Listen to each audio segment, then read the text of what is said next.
মানসিক শান্তির আরেক নাম হলো পাহাড়। সেই জন্য হঠাৎ করেই প্ল্যান করে আমরা পৌঁছে গেছিলাম বৃষ্টিমুখর পাহাড়ে। সেই পাহাড়টি আমার আপনার সবার পরিচিত এবং সবার প্রিয় দার্জিলিং। এই দার্জিলিংয়ে কি করে কম খরচে ঘুরে আসা সম্ভব, তাই আজকে ভিডিওর মাধ্যমে আমরা আপনাদের সামনে তুলে ধরব।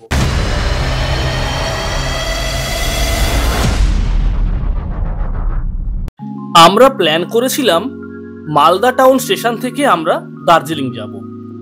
সেই জন্য 4:25-এ দার্জিলিং মেল ট্রেন ধরে আমরা এনজিপির উদ্দেশ্যে রওনা দেব বলে সকাল সকাল স্টেশনে পৌঁছে গেছিলাম।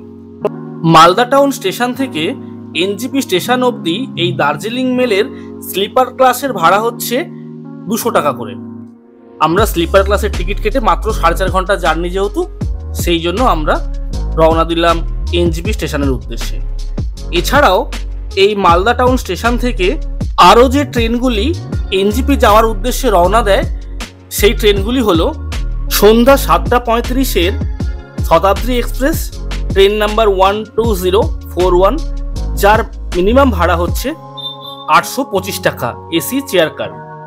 এছাড়াও যাচ্ছে হচ্ছে সরাইঘাট এক্সপ্রেস, যার ট্রেন নাম্বার 12345, যার টাইমিংস হলো রাত 9:40-এ, যার মিনিমাম ভাড়া হলো স্লিপার ক্লাসের 205 টাকা। ভোর 5:30-এর পদাতিক এক্সপ্রেস, যার ট্রেন নাম্বার হলো 12377, যার মিনিমাম ভাড়া হলো অর্থাৎ স্লিপার ক্লাসের ভাড়া হচ্ছে 205 টাকা। ব্রহ্মপুত্র মেল, যা হচ্ছে রাত 12:15, মিনিমাম ভাড়া হচ্ছে 175 টাকা স্লিপার ক্লাসের। এছাড়া আছে রাত 2:30-এর অর্থাৎ ভোর 2:30-এর উত্তরবঙ্গ এক্সপ্রেস, যার ট্রেন নাম্বার হলো 13147, যার ভাড়া হলো 175 টাকা। এছাড়াও বেশ কিছু ট্রেন আছে যা কম ভাড়াতে আপনাকে এনজিপি স্টেশন অবধি পৌঁছে দিতে পারে। আপনাদের সাথে কথা বলতে বলতে পৌঁছে গেলাম এনজিপি স্টেশনের কাছে। এনজিপি স্টেশনে নেমে ওখান থেকে অটো করে আমরা পৌঁছে গেলাম শিলিগুড়ি জংশনে। কারণ এনজিপি স্টেশন থেকে দার্জিলিং যাওয়ার জন্য যারা ভাড়া নেয় তারা অনেক বেশি টাকা চার্জ করে। সেই জন্য আমরা কম খরচে যাওয়ার জন্য আমরা এনজিপি স্টেশন থেকে অটো ধরে আমরা পৌঁছে গেলাম শিলিগুড়ি জংশনে। এবার শিলিগুড়ি জংশন থেকে আমরা ওখানে 250 টাকা করে শেয়ার ট্যাক্সি ভাড়া করলাম, দিয়ে আমরা দার্জিলিংয়ের উদ্দেশ্যে রওনা দিলাম। বৃষ্টিমুখর আবহাওয়ার মধ্যে শুকনা ফরেস্টের মধ্যে দিয়ে আমাদের গাড়ি ছুটতে শুরু করলো। কিছুক্ষণের মধ্যেই আমরা পৌঁছে গেলাম হচ্ছে রোহিণী রাস্তাতে, অর্থাৎ রোহিণী চা বাগানের পাশ দিয়ে আমাদের গাড়ি ছুটতে শুরু করলো দার্জিলিংয়ের উদ্দেশ্যে।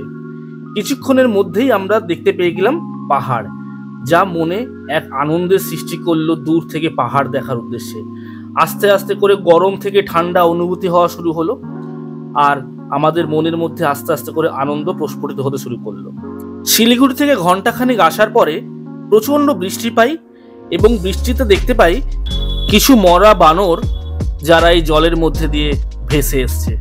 যেহেতু সিকিম এবং কালিম্পং যাওয়ার রাস্তা খারাপ হয়ে গেছে, সেই জন্যই আমরা দার্জিলিং যাওয়ার কথা প্ল্যান করেছিলাম। প্রচণ্ড বৃষ্টির জেরে ঝর্ণাতে জল যেন উপচে পড়ছে। কথা বলতে বলতেই ঘুম স্টেশন পেরিয়ে আমাদের বুকিং করা হোটেলের সামনে আমাদের গাড়িটি নামিয়ে দেয়। দার্জিলিং ম্যাল থেকে 1.7 কিলোমিটার আগে একটি দার্জিলিংয়ের অফবিটে আমরা হোটেল বুক করেছিলাম, কারণ একমাত্র দার্জিলিংয়ের অফবিট পজিশনে থাকলে দার্জিলিংয়ের প্রাকৃতিক সৌন্দর্যটি খুব ভালো করে উপভোগ করা যায়। সেই জন্যই আমরা যথারীতি অফবিটে আমাদের হোটেল বুকিং যেহেতু করা ছিল, ওখানে নেমেই সামান্য কিছু দূর পায়ে হেঁটেই আমরা পৌঁছে যাই আমাদের হোমস্টেতে, যা হলো পাহাড়ি সোল হোমস্টে। দার্জিলিং যাওয়ার মেন রাস্তার ধারেই হচ্ছে এই হোমস্টেটি। এই হোমস্টেটি কেন বুক করেছিলাম তা একটু পরেই বুঝতে পারবেন, কারণ এই হোমস্টের প্রতিটি রুম থেকে পাহাড় ডিরেক্টলি সোজাসুজি সামনে দেখা যায়। এখন যেহেতু কুয়াশা হয়ে আছে চারিদিকে, এই কুয়াশা ঘেরা পুরো জায়গাটি হচ্ছে পাহাড়ে আবৃত, এবং আপনি রুম থেকে বসে এখানে পাহাড় দর্শন করতে পারবেন। ভোরবেলা জানলা খুললে মেঘ আপনার ঘরের মধ্যে প্রবেশ করবে। এত সুন্দর লোকেশন হচ্ছে এই হোমস্টেটির। হোমস্টের সামনে সুন্দর একটি লন আছে, এই লনে বসে বিভিন্ন রকম পার্টি করতে পারেন বা বনফায়ারও করতে পারেন। আমরা যেহেতু দুটি ফ্যামিলি গেছিলাম, সেই জন্য আমরা দুটি রুম বুক করেছিলাম। একটি হলো স্ট্যান্ডার্ড রুম আর একটি হলো ডিলাক্স রুম। দুটো রুমের ভাড়াই আমাদের 900 টাকা করে পড়েছিল পার ডে পার নাইট। এই রুমের মধ্যে সমস্ত রকম ফ্যাসিলিটিস আছে, গিজার থেকে আরম্ভ করে এভরিথিং এটাই আছে। এবং সব থেকে মেন কথা হচ্ছে এই প্রতিটি রুম হচ্ছে হিল ভিউ রুম, অর্থাৎ ঘরে বসে আপনি ঘুম থেকে উঠেই পাহাড় দর্শন করতে পারবেন। এবং এখান থেকে ডিরেক্ট কাঞ্চনজঙ্ঘা একদম রুম থেকে বসে দেখা যায়। এখন মেঘাচ্ছন্ন থাকার জন্য পাহাড়ের ভিউটি আপনি পাচ্ছেন না। নেক্সট পরবর্তী আরেকটি যে রুম আমাদের বুকিং করা ছিল সেই রুমটিও আপনাদের দেখাচ্ছি। রুমগুলি অত্যধিক ভালো, রুমগুলি কিন্তু খুব নিট অ্যান্ড ক্লিন, পরিষ্কার পরিচ্ছন্ন। এবং মেন কথা হচ্ছে এখান থেকে পাহাড় একদম সামনে থেকে দেখা যায়, কোনো অবস্ট্রাকশন নেই রুমের বাইরে। এবং এখানে যত রাত অবধি আপনি জেগে পার্টি করতে চান করতে পারেন, তার জন্য কোনো বাধা নেই, কোনো বাধ্যবাধকতা নেই। একদম রুমের মধ্যে প্রতিটি রুমের মধ্যে গিজার আছে এবং তার সঙ্গে সঙ্গে অবশ্যই কোমোড পায়খানা আছে, সেই জন্য বয়স্ক মানুষদের পক্ষে কোনো অসুবিধা হবে না। যদি আপনারা রুমের অ্যাভেলেবিলিটি পান তাহলে চেষ্টা করবেন ফার্স্ট ফ্লোর অথবা সেকেন্ড ফ্লোরে নেওয়ার জন্য, কারণ ফার্স্ট ফ্লোর এবং সেকেন্ড ফ্লোরে পাহাড়ের ভিউটি আরো ভালো করে দেখা যায়। হোটেল আপনাদের দেখিয়ে দিলাম, খুব কম দামে একদম সুন্দর পাহাড়ের ভিউ পেয়ে যাবেন এই হোটেলটিতে। আর সেখান থেকেই একদম পায়ে হাঁটা ডিস্টেন্সেই হচ্ছে বাঙালি হোটেল, যা হলো কুশল রেস্টুরেন্ট। এখানে একদম বাঙালি খাবার আপনারা পেয়ে যাবেন। আমরা হোমস্টেতে খাবার এই কারণে অর্ডার করিনি, কারণ হোমস্টের খাবারের রেটটি একটু বেশি ছিল, কিন্তু এই কুশল রেস্টুরেন্টের খাবারের দামটি হচ্ছে খুবই নমিনাল। সেই কারণের জন্যই সামান্য দূর পায়ে হেঁটেই আমরা পৌঁছে গেলাম এই সুন্দর বাঙালি খাবার খাওয়ার জন্য এই হোটেলটিতে। এখানে কোনো বাসি পচা খাবার রাখে না, ডেলিকার খাবার ডেলি রান্না হয়।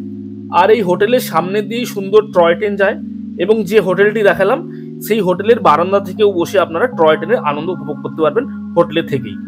এবার দেখে নিন হোটেলে বসেই হোটেলের সামনে দিয়ে টয় ট্রেন যাওয়ার দৃশ্যটি।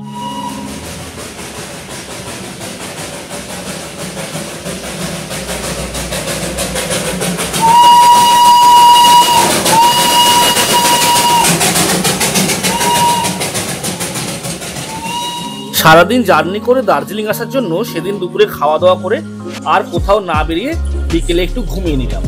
ঘুমিয়ে নিয়ে রাত্রিবেলা দেখলাম হালকা হালকা বৃষ্টি হচ্ছে, তার মধ্যেই হোটেলের সামনে যে লনটি আছে সেখানে একটু পার্টি করলাম। এবং সেই পার্টি করার সময় বাইরের থেকে যে বৃষ্টি পড়ছে তার দৃশ্যটি এবং হোটেলের বাইরের যে সুন্দর আলোকসজ্জা করা আছে সেই দৃশ্যটিও আপনাদের সামনে তুলে ধরলাম। হোটেলের কন্ট্যাক্ট নাম্বার এই হলো। সকালবেলা ঘুম থেকে উঠেই আমরা যখন চোখ খুলি তখন দেখতে পাই কিছুটা মেঘ কেটে গেছে এবং সুন্দর পাহাড়ের দৃশ্য আমাদের চোখের সামনে প্রস্ফুটিত হচ্ছে। এটি যখন আরো আকাশ পরিষ্কার থাকে তখন এখান থেকে গোটা পাহাড় খুব সুন্দরভাবে দেখা যায় এবং এখান থেকে কাঞ্চনজঙ্ঘা পাহাড়ও আপনারা দেখতে পেয়ে যেতে পারেন। সকাল সকাল টিফিন সেরে আমরা বেরিয়ে পড়লাম সাইট সিন করার জন্য।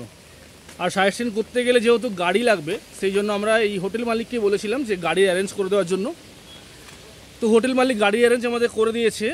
যেহেতু আমরা 4 জন আছি, আমাদের তো ছোটো গাড়ি লাগবে, সেই জন্য ছোটো গাড়ি অ্যারেঞ্জমেন্ট করে দিয়েছেন উনি 1500 টাকাতে। এই দেখতে পাচ্ছেন আমাদের হোটেলের সামনে গাড়ি চলে এসছে, 1500 টাকা নিয়েছে এই গাড়ি। এখন আমরা বেরাবো সাইট সিনের উদ্দেশ্যে, দেখতে থাকুন তাই পুরো ভিডিও। যেহেতু ভিডিওটি অনেক দীর্ঘায়িত হয়ে যাচ্ছে সেই জন্য দার্জিলিংয়ে যে বর্তমান সাইট সিনগুলি আছে সেই সাইট সিনগুলির ডিটেলস ভিডিওটি আমরা পরের পার্টে নিয়ে আসব। এই ভিডিওর সেকেন্ড পার্টটি দেখার জন্য আমাদের চ্যানেলটি সাবস্ক্রাইব করে নজর রাখুন। ভালো থাকবেন, ধন্যবাদ।